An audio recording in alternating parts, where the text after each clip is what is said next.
The air at the St. Regis Charity Gala, thick with the scent of money and ambition, was about to be shattered. Among the city's elite, with champagne flutes clinking and diamonds flashing, a pregnant Amelia watched her husband, the man who vowed to love and protect her and their unborn child, get down on one knee. But it wasn't for her. In front of everyone at a table, where each plate cost more than most people's rent, he proposed to her best friend. The gasp was collective, the silence deafening. But what they didn't know was that this public humiliation was just the opening act to a much darker play. The Astor Ballroom at the St. Regis was a symphony of excess. Crystal chandeliers, heavy as frozen waterfalls, dripped light onto a sea of designer gowns and bespoke tuxedos. The theme was Midnight in the Garden of Dreams, and the florists had taken it literally. Cascading arrangements of orchids, hydrangeas, and moonlit roses climbed the marble pillars, their cloying sweetness mingling with the expensive perfumes of the city's 1%. For most, it was the social event of the season. For Amelia Sterling, it felt like a beautifully decorated prison. She smoothed a hand over the gentle swell of her stomach, a 7-month curve barely concealed by the flowing silk of her custom-made Christian Siriano gown. The baby, a boy they had decided to name Leo, was a restless flutter beneath her heart, a secret anchor in the turbulent waters of her marriage. Her husband, Julian Sterling, stood beside her, a radiant sun, around which so many other celestial bodies seemed to orbit. He was devastatingly handsome, with a jawline that could cut glass, and eyes the color of aged whiskey that held a perpetual, confident gleam. He was the founder and CEO of Helios Innovations, a tech company that had skyrocketed into the stratosphere, making him a billionaire before his 35th birthday. Tonight, he was the co-chair of the Children's Literacy Foundation Gala, an irony that wasn't lost on Amelia. Julian, a man who hadn't read a book for pleasure in years, who saw words only as data points on a stock ticker, was being lauded as a philanthropist. His smile, a weapon he deployed with strategic precision, was plastered across his face as he shook hands with a portly banking magnate. "Amelia, my love," he said, turning to her, his voice a low purr that still, despite everything, sent a traitorous shiver down her spine. "You remember Mr. and Mrs. Davenport?" Amelia summoned a smile that felt like cracking plaster. "Of course. A pleasure to see you both again. Your work with the hospital wing was truly inspiring." She said the right words, the ones expected of the wife of Julian Sterling. She was his greatest asset, the old money heiress from a respected family who had lent his meteoric new money rise an air of legitimacy. She was poised, elegant, and until recently, blissfully compliant. As Julian and Davenport launched into a discussion about market caps and leveraged buyouts, Amelia's gaze drifted across the ballroom. It landed, as it always did, on Chloe. Chloe was her best friend, or at least she had been.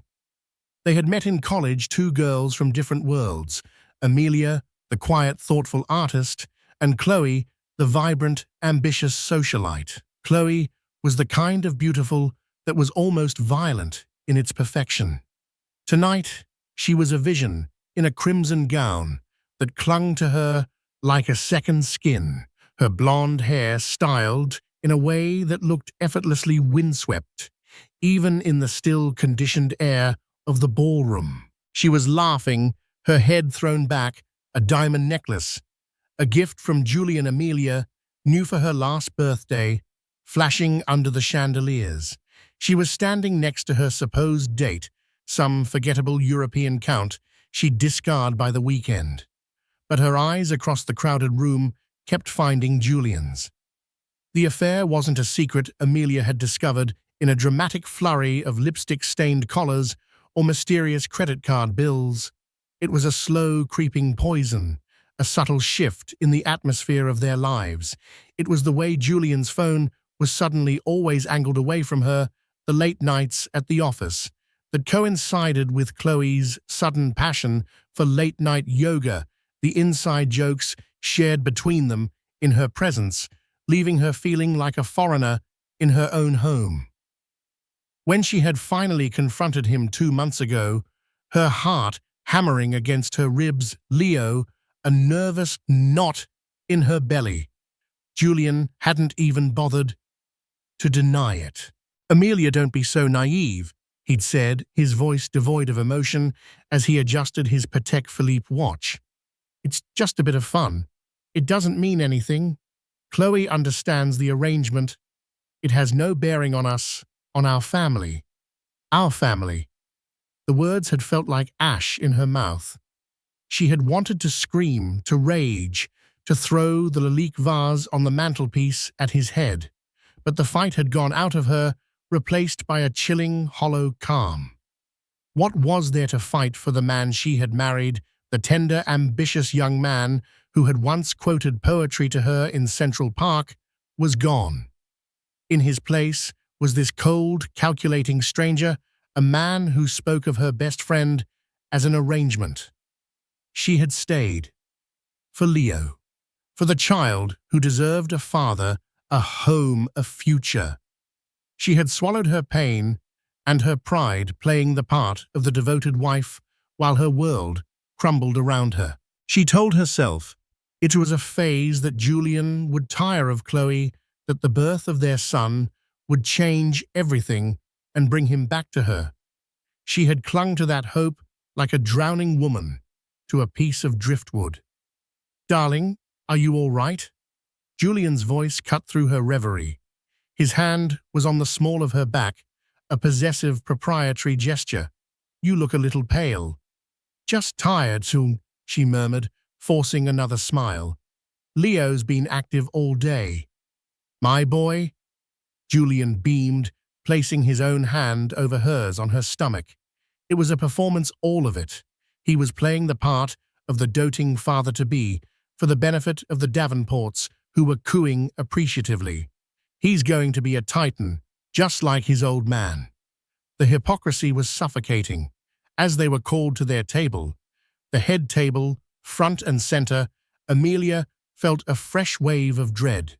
Their table number 1 was a large round one, seating 10. Julian, as co-chair, was at the head. Amelia was seated to his right, and to his left, her name printed on an elegant place card in swirling calligraphy, was Chloe.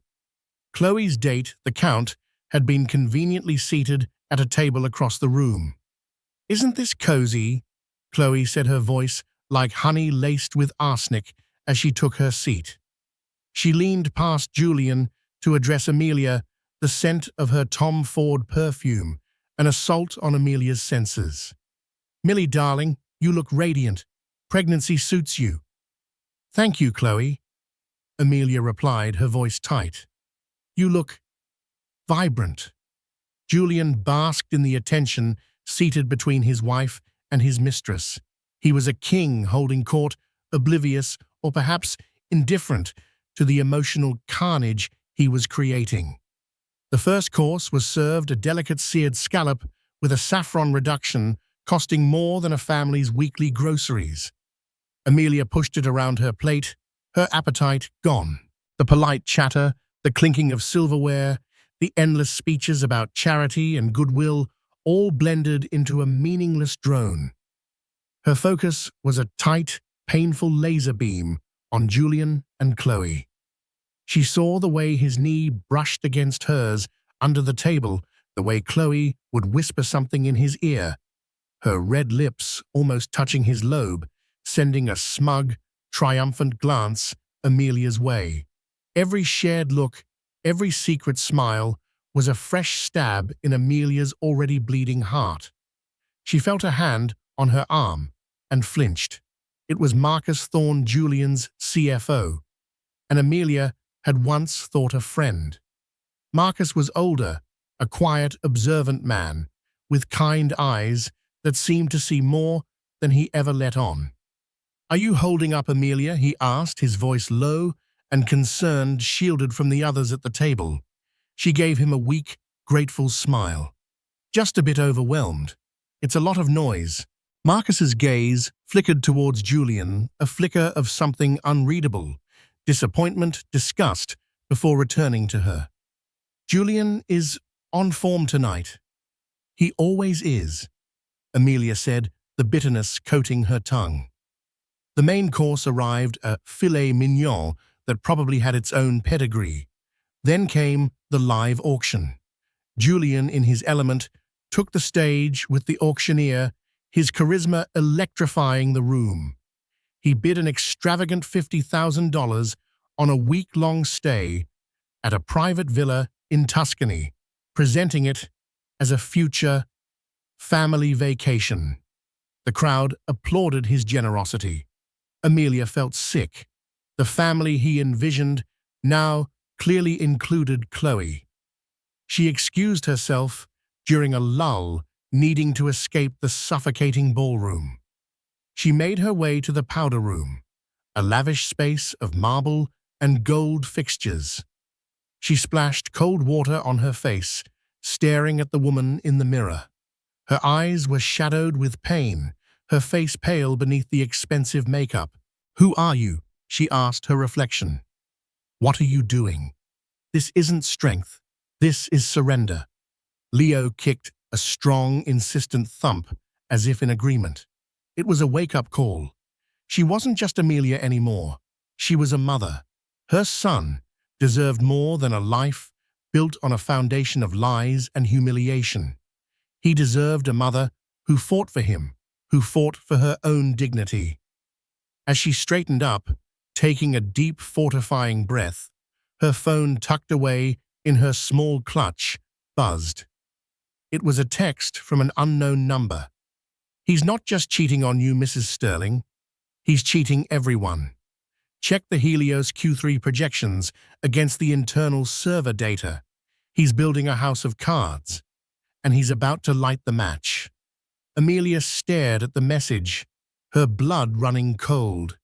Internal server data, house of cards. It made no sense.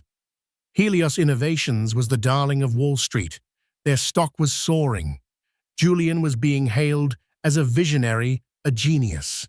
A cold, terrifying thought began to form in her mind, a suspicion so monstrous she could barely entertain it. But the message felt like a key unlocking a door to a room she never knew existed.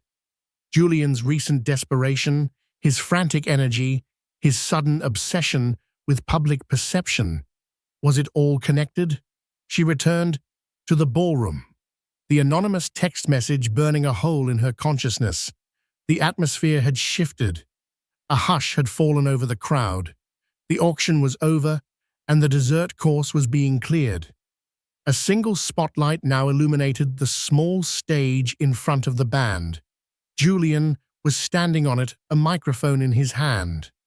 "Thank you all for your incredible generosity tonight," he began, his voice smooth and commanding.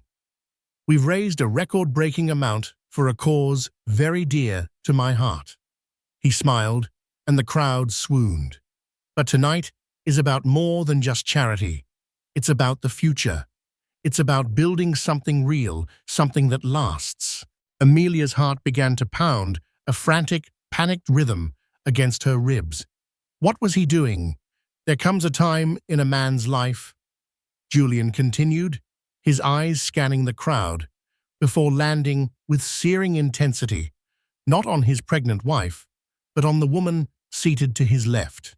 "When he knows he's found his true partner, his equal, the person who challenges him, inspires him, and makes him want to be a better man, the co-architect of his dreams."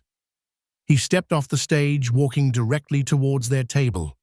The spotlight followed him. Whispers erupted around the room like wildfire. Amelia felt 1,000 pairs of eyes on her on their table. She felt naked, exposed, a specimen under a microscope. Chloe was looking up at him, her blue eyes wide with what looked like feigned surprise, though a triumphant smirk played at the corners of her lips. Julian stopped, not in front of Amelia, but in front of Chloe. And then, as the entire room held its collective breath, Julian Sterling, the billionaire philanthropist, the doting father-to-be, dropped to one knee. He reached into his pocket and pulled out a small black velvet box. He opened it, and even from her seat, Amelia could see the obscene sparkle of a diamond the size of a quail's egg. The silence in the ballroom was absolute, a crushing weight. The only sound Amelia could hear was the frantic, terrified drumming of her own heart. "Chloe Bennett," Julian's voice boomed, amplified by the microphone still in his hand. "You are my future. Will you marry me?" The world didn't so much shatter as it did freeze.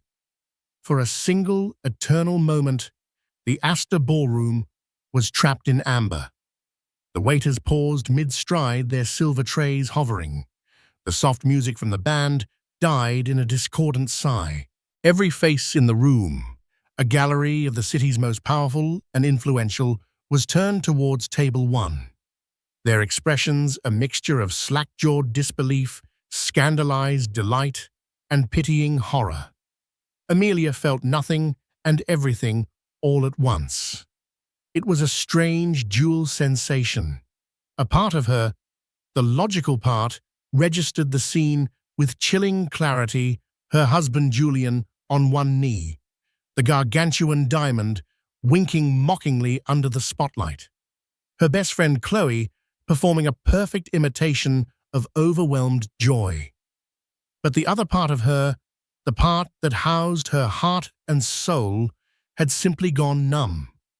It was a system overload, a defense mechanism against a pain so profound it threatened to vaporize her on the spot. She didn't gasp, she didn't scream, she didn't faint. She simply sat, her posture unnaturally perfect, her hands resting on the swell of her unborn child, a silent porcelain Madonna in a sea of chaos. Her stillness was in its own way more shocking than any outburst could have been. Chloe, a consummate actress, pressed a hand to her chest. Tears, perfectly formed, welled in her eyes. "Oh, Julian," she breathed, her voice trembling for the audience. I don't know what to say." "Just say yes," Julian urged, his own voice thick with a manufactured emotion that made Amelia's stomach churn. He was looking at Chloe with an expression of adoration so intense, so public, that it was a declaration of war. He wasn't just proposing to Chloe, he was erasing Amelia. In that single grand gesture, he was rewriting their entire history, invalidating their marriage, their vows, their child. "Yes," Chloe whispered, and then louder for the back of the room. "Yes, of course, yes." The spell broke. A wave of sound crashed through the ballroom, a cacophony of gasps, shocked murmurs, and then scattered hesitant applause, mostly from Julian's sycophantic inner circle. Julian slid the ring onto Chloe's finger. It was a perfect fit. Of course it was. He stood, pulling Chloe to her feet, and kissed her a deep, passionate, possessive kiss that left no room for doubt. This was not a stunt. This was a coup. The spotlight, merciless and white-hot, was still on them. But its penumbra was large enough to include Amelia. She was part of the tableau, the silent, discarded prop. She could feel the weight of hundreds of eyes on her, their pity, a physical force that was more suffocating than their judgment. They were watching her, waiting for the inevitable breakdown, the tears, the hysteria. They were waiting for the pregnant wife to play her part. Amelia's gaze met Marcus Thorne's from across the table. His face was pale with fury, his lips a thin white line.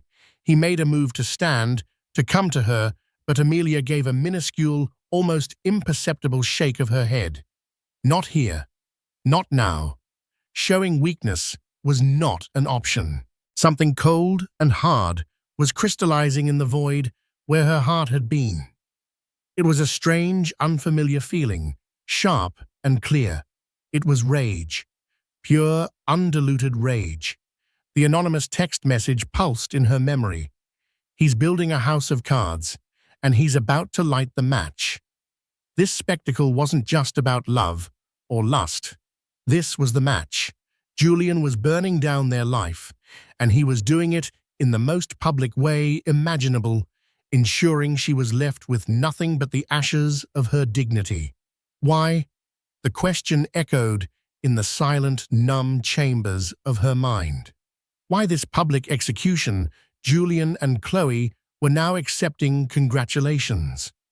People were swarming them, the opportunistic and the morbidly curious, eager to be close to the epicenter of the scandal. Julian, ever the showman, held Chloe's hand aloft, the diamond flashing like a weapon. He was beaming triumphant, a conqueror. His eyes, for the first time since he had gotten on one knee, swept over the crowd and landed on Amelia. There was no remorse in his gaze, no apology. There was only a cold, hard finality, a dismissal.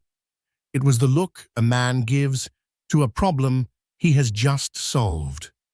In that moment, Amelia knew the man she married was well and truly dead. The hope she had harbored, the foolish belief that their son's birth would save them, withered and died. You couldn't resurrect the dead. Slowly, with a grace that felt utterly alien to the turmoil inside her, Amelia placed her palms flat on the white tablecloth. She pushed her chair back, the sound scraping softly in a momentary lull. She stood up. Every head that had turned to the newly engaged couple now swiveled back to her. A fresh wave of silence descended. Julian's smile tightened at the edges. Chloe's triumphant expression faltered for a fraction of a second. Amelia did not look at them. She looked past them. Her chin held high, her back ramrod straight. She turned away from the table. She began to walk. Her journey through the ballroom was the longest walk of her life. It felt like wading through tar. Each step was a monumental effort. She could hear the whispers trailing in her wake, feel the stares burning into her back. The pity was a physical blow. She focused on a point in the distance, the grand arched doorway leading out of the ballroom. It was her sanctuary, her escape. "Don't run," she told herself, her voice a firm command in her own head. "Walk." She passed tables of people she had known for years, business associates of Julian's wives she had served on charity committees with friends from her past. Some looked away, unable to meet her eyes. Others stared with a kind of ravenous hunger for her pain. She saw it all, but she registered none of it. Her world had narrowed to a single path, a straight line out of this gilded hell. As she neared the exit, a hand gently touched her arm. She stopped, her body rigid, preparing for a confrontation. But it was Mrs. Davenport, the portly banker's wife. The older woman's face, usually a mask of socialite indifference, was etched with genuine compassion. "My dear," she murmured, her voice barely audible, "my car is just outside. Let my driver take you wherever you need to go." Amelia was so stunned by the simple act of kindness that for a moment she couldn't speak. She looked into the woman's eyes and saw not pity, but solidarity, a quiet understanding. She simply nodded, the lump in her throat, too large to form words. Once she was through the doors, the cacophony of the ballroom was replaced by the hushed efficiency of the St. Regis lobby. The air was cooler here. She could breathe, but the relief was short-lived. Her composure, held together by sheer force of will, began to crumble. Her legs felt weak, her vision blurred. The adrenaline that had propelled her through the room was fading, and in its place, a tidal wave of pain was rising. She stumbled, and a strong arm caught her. "Easy there." It was Marcus Thorne. He had followed her out. His face was a mask of grim concern. "I have my car. Let me take you home." "It's not my home anymore," she whispered the words, tasting like poison. The reality of it was finally crashing down on her. The penthouse overlooking Central Park, the life she had meticulously curated, the future she had envisioned, it was all gone. "Then I'll take you wherever you want to go," he said, his voice firm. "Amelia, you can't be alone right now." He guided her out into the cool night air, shielding her from the curious glances of the hotel staff. He led her not to the chaotic front entrance, with its throng of valets and taxis, but to a discreet side exit where a sleek black Audi was waiting. He helped her into the passenger seat, the leather cool against her skin. As Marcus pulled away from the curb, Amelia looked back at the Grand Hotel, its windows blazing with light. Inside that building, her husband was celebrating his new life built on the wreckage of hers. The numbness was receding completely now, leaving behind a raw, searing agony. The tears she had refused to shed in front of that audience of vultures began to fall hot and silent. She didn't sob or make a sound. The grief was too deep for that. It was a silent, internal hemorrhaging. She had lost her husband.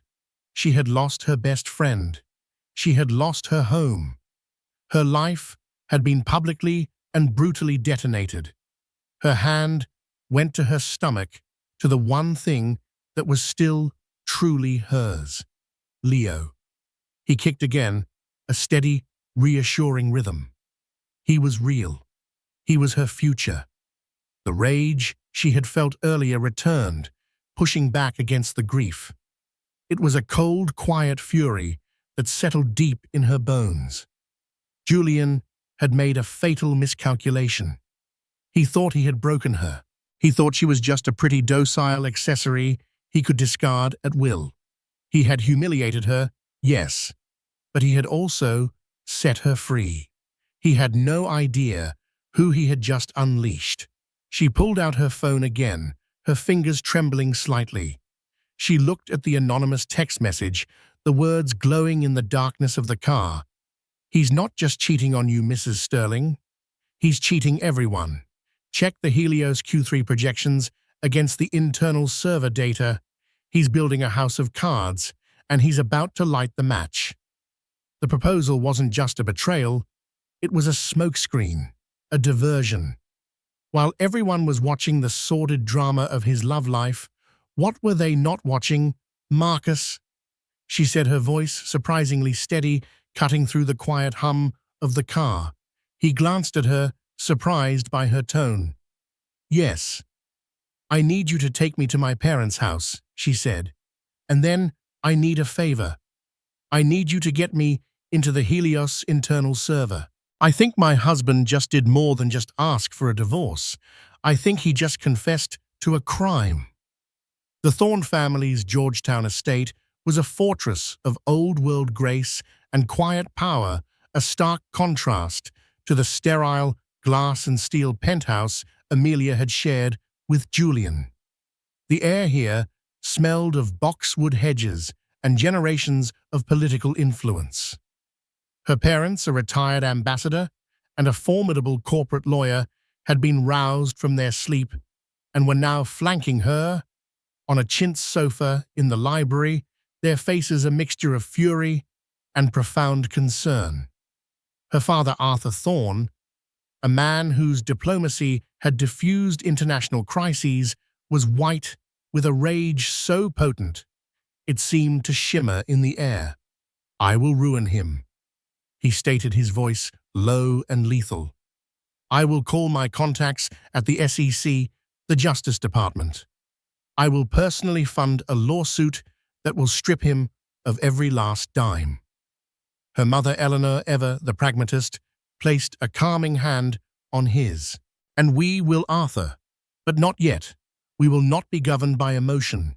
Julian has declared war, and one does not charge onto a battlefield without a map. Her sharp, intelligent eyes turned to Amelia. The text message, she said. Tell me again exactly what it said.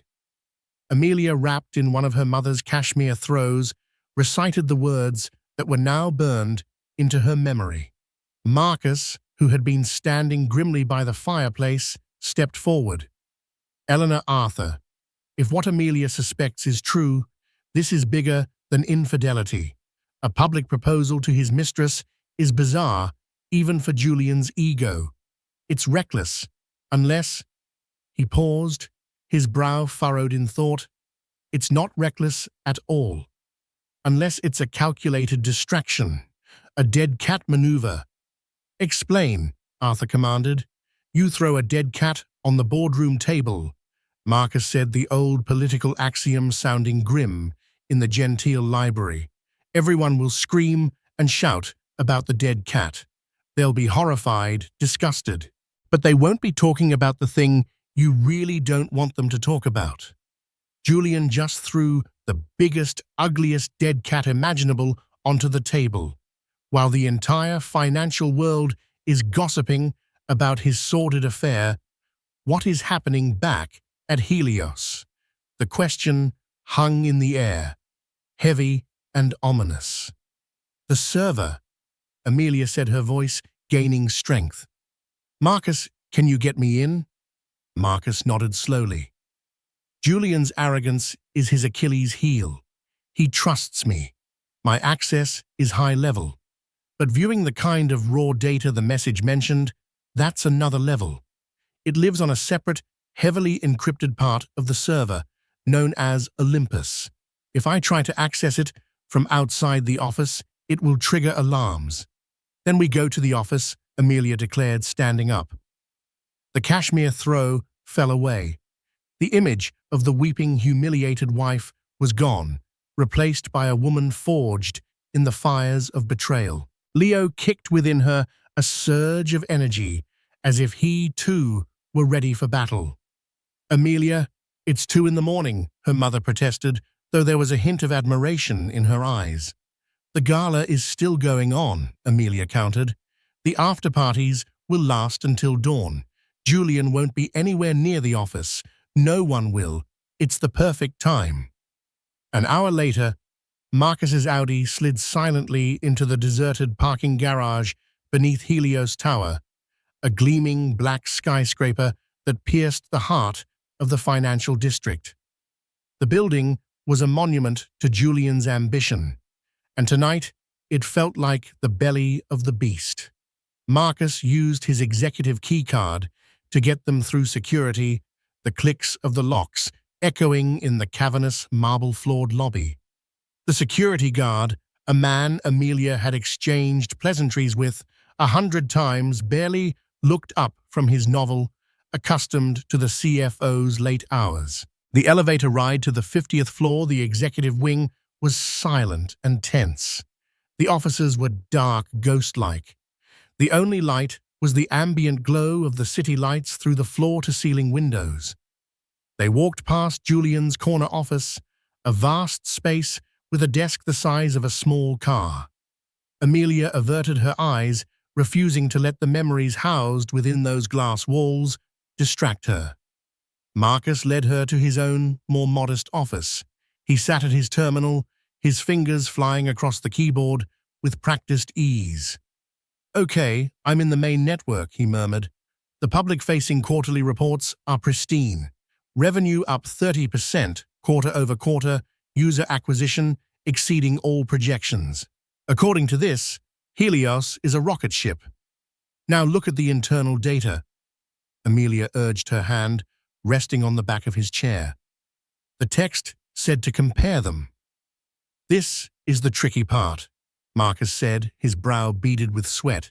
I'm going to have to create a ghost query piggybacking on a scheduled system diagnostic to get into Olympus without raising a flag. It's a one-shot deal. If it fails, the The system will lock me out and notify Julian instantly. Amelia held her breath as he worked. The silence was punctuated only by the soft clicking of the keys and the hum of the computer. Minutes stretched into an eternity.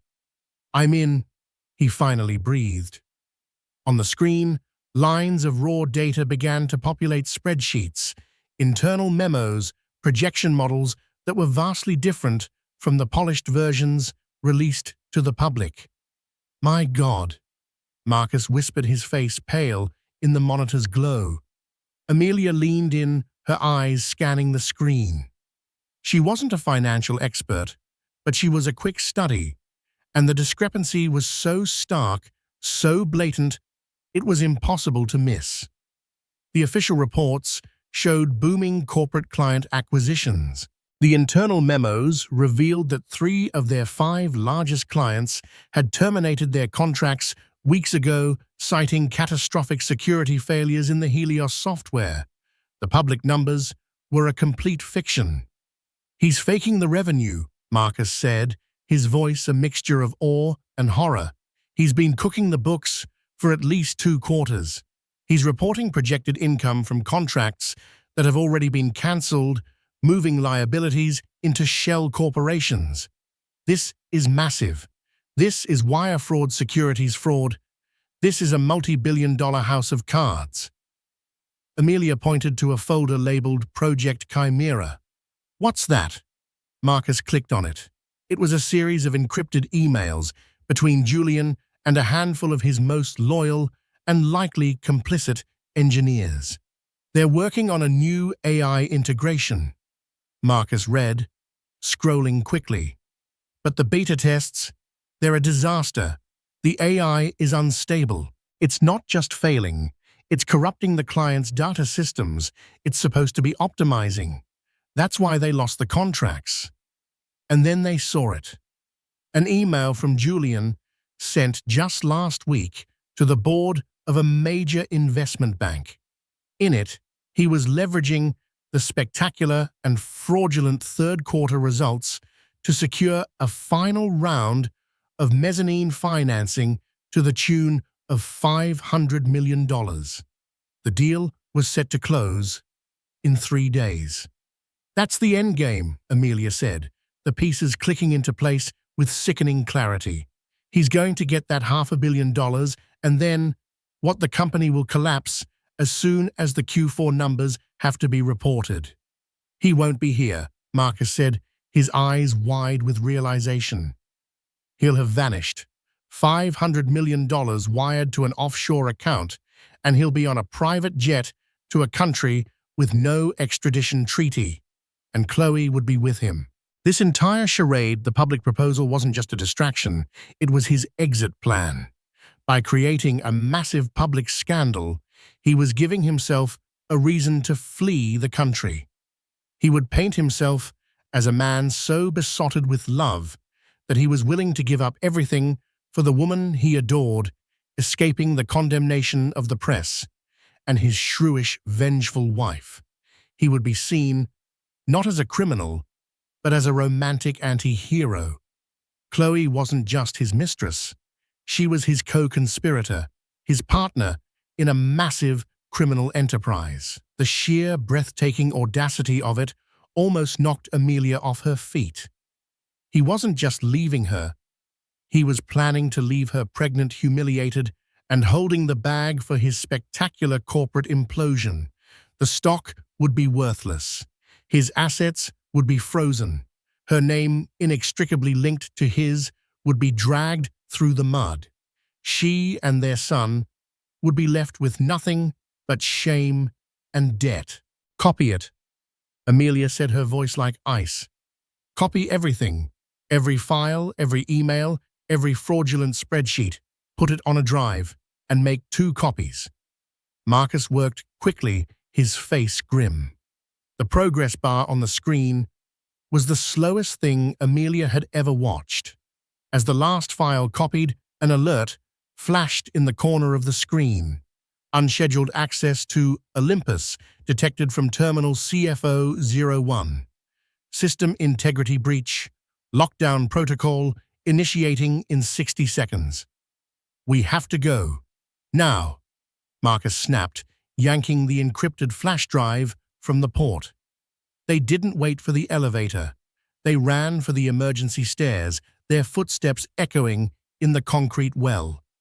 They burst out into the parking garage, their hearts pounding.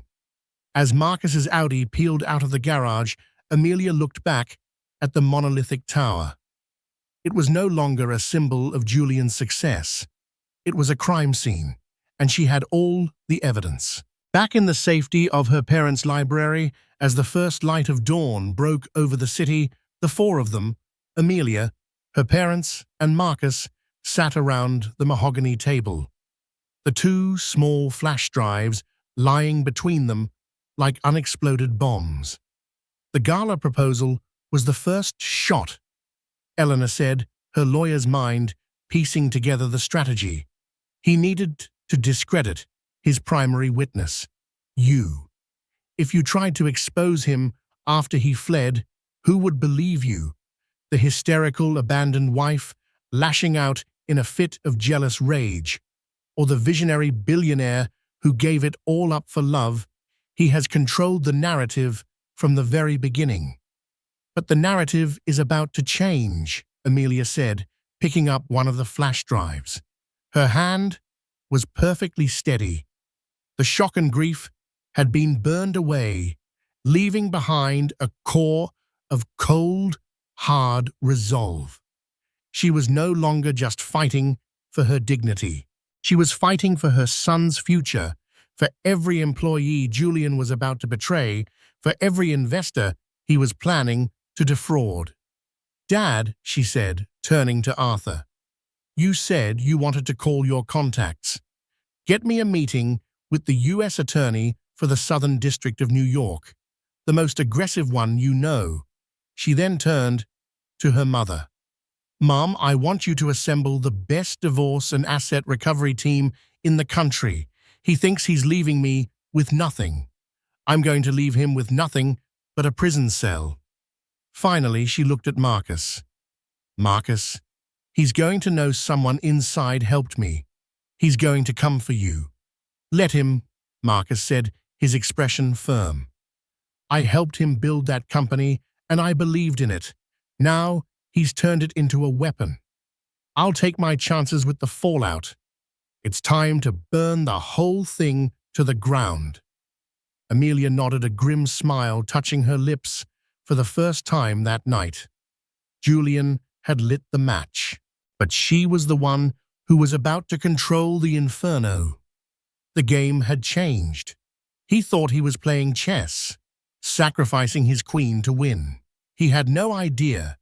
He was playing against a woman who was about to overturn the entire board. The 3 days following the gala were a masterclass in controlled chaos, orchestrated from the war room of the Thorne family library.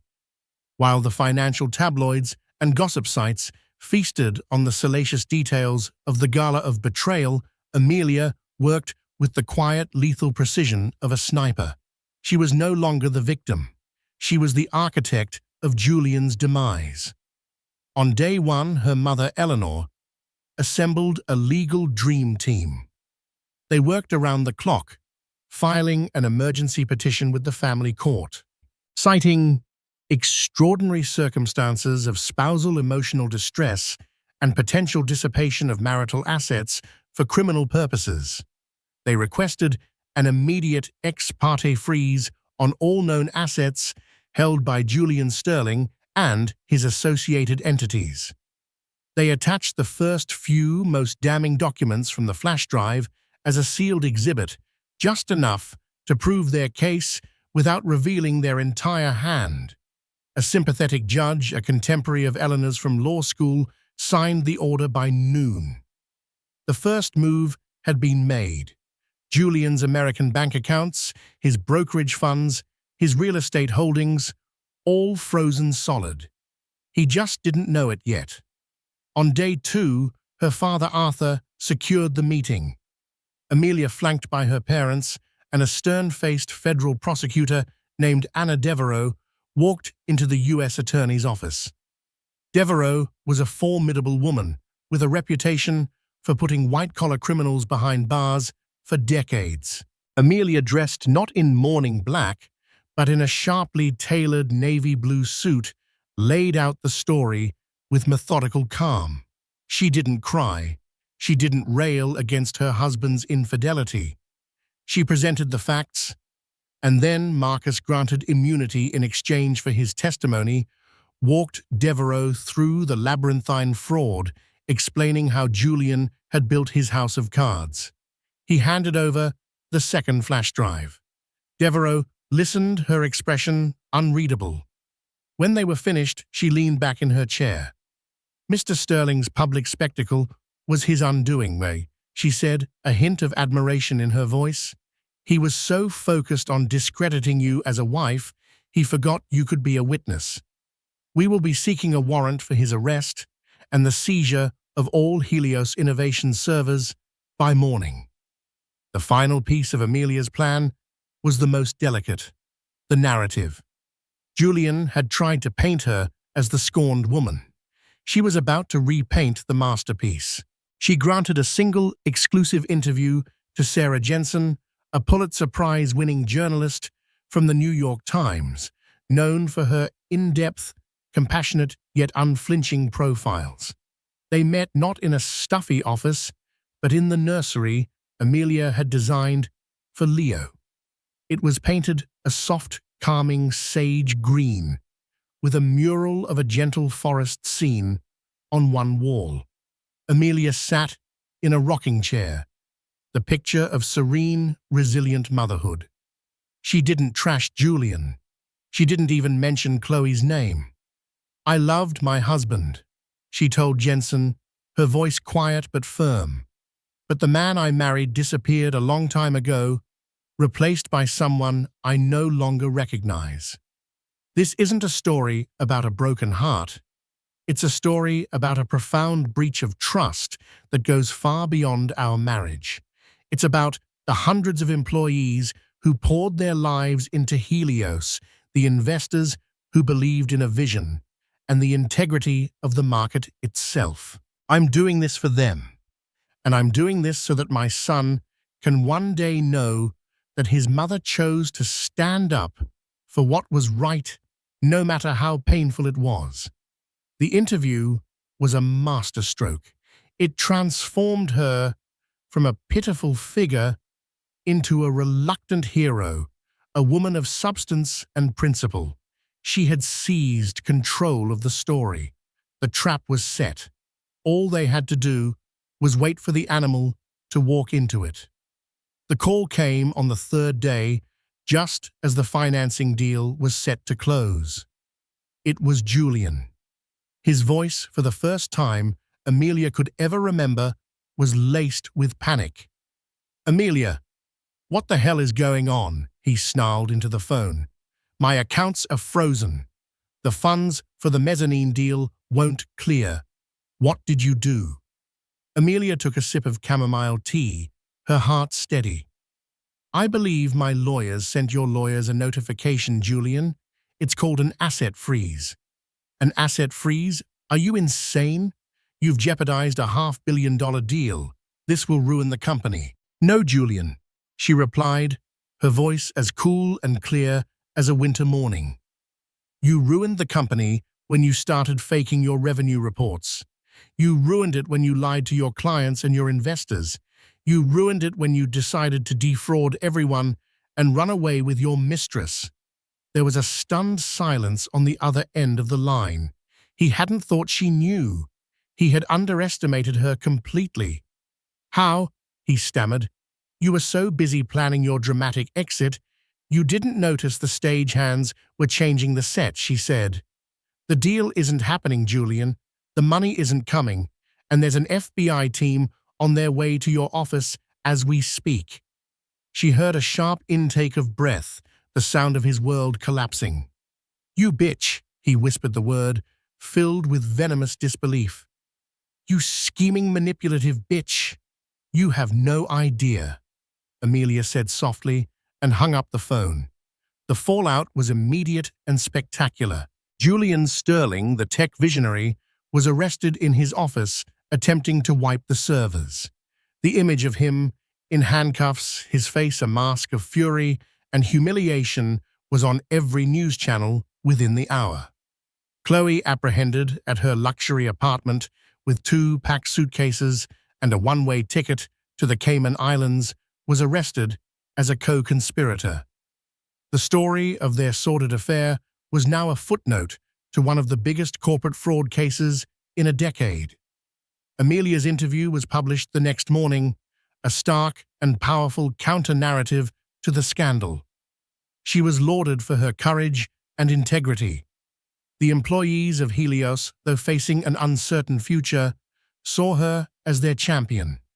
Marcus Thorne was appointed interim CEO, tasked with working with the SEC to salvage what was left of the company.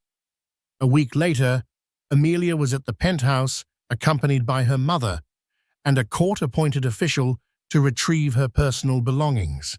The space, once a symbol of her gilded cage, now felt like a soulless museum of a life she no longer wanted. As she was packing a box of her art supplies, she saw it on Julian's desk, a small, leather-bound book of poetry. It was the one he used to read from when they were first dating, filled with verses by Neruda and Rilke. Curious, she opened it. Tucked inside was a faded photograph she had never seen before. It was of a younger Julian, perhaps in his late teens, standing with his arm around a frail-looking woman, with kind eyes his mother. And next to them stood a smiling teenage girl with familiar, vibrant blue eyes. It was Chloe. Amelia's blood ran cold. She turned the photo over. Scrawled on the back in faded ink were the words Julian, Chloe, and Aunt Mary. Summer, 1999. Chloe wasn't just his mistress, she was his cousin. The realization hit Amelia with the force of a physical blow. The deception was deeper, darker, and more twisted than she could have ever imagined. Their entire relationship, Chloe's friendship with her, it had all been a long con. They were family partners in crime from the very beginning. They had likely targeted her, the quiet heiress, with the respectable family and deep pockets, as the perfect mark to fund and legitimize their ambitions. Her marriage hadn't just been a failure, it had been a fraud from the moment she said, "I do." Her mother saw her expression and rushed to her side. "Amelia, what is it?" Amelia simply handed her the photograph. Eleanor stared at it, her sharp legal mind processing the horrific implications. "Oh, my dear God," she whispered. "This changed everything. It wasn't just fraud. It was a conspiracy of a deeply personal, almost monstrous nature. It was a level of sociopathic deception that would not only guarantee a longer prison sentence, but would also utterly annihilate any public sympathy Julian might have clung to."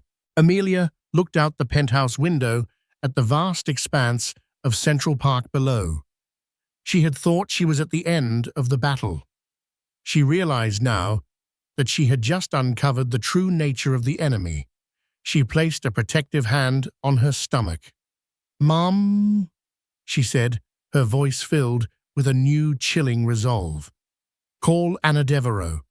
Tell her we have new evidence. Tell her this was never about an affair.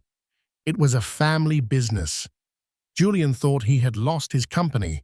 He was about to lose the rest of his life.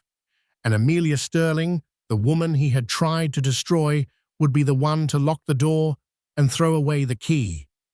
In the end, the woman they tried to cast as a fool became the queen who checkmated them all. Amelia's story isn't just about surviving a scandalous betrayal.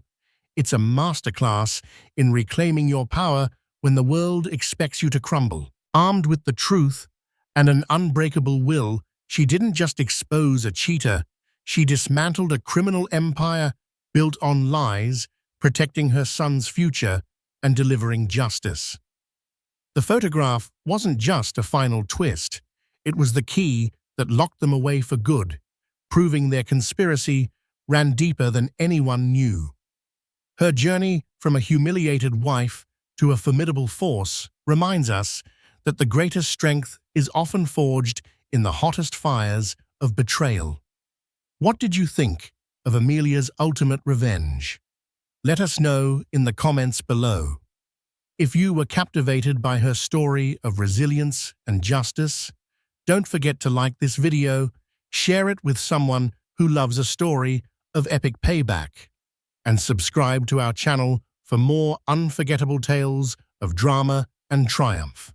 Hit that notification bell so you never miss an update.